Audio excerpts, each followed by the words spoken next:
कराची के साहिली इलाके रेडी गोट में समंदर का पानी माहीगिरों की आबादी में दाखिल हो गया। वजीर आला सिंध के अहकाम के बावजूद डिप्टी कमिश्नर या PDMA की जानिब से अभी तक साहिली आबादी से इनखला मुकम्मल ना हो सका। बोल न्यूज़ के नुमाइंदे मोहम्मद काशान रेडी गोट में माहीगिरों के हमरा मौजूद हैं, उनसे तफसीलात जानेंगे। काशान, बताइएगा क्या सूरत हाल है यहाँ?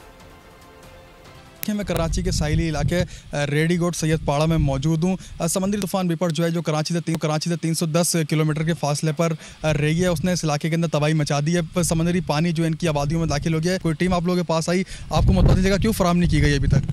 सर, हमारे पास कोई भी टीम नहीं आई अभी तक। तकरीबन 4 दिन से मुसलसल पानी घरों के अंदर है और हमारे पास सरकारी नुमाइंदा कोई मतलब DC से लेके कोई नुमाइंदा हमारे पास अभी तक नहीं आया है।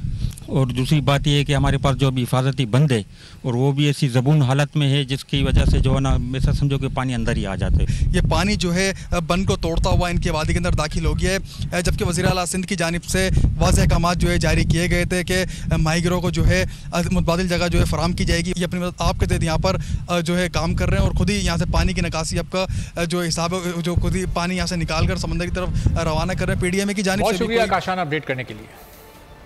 तो दूसरी जानिब माहीगिरों का हुकूमती इक़दामात पर अदम तहफ़्फ़ुज़ का इज़हार। इंतज़ामात के बावजूद अपना घर बार छोड़ने को तैयार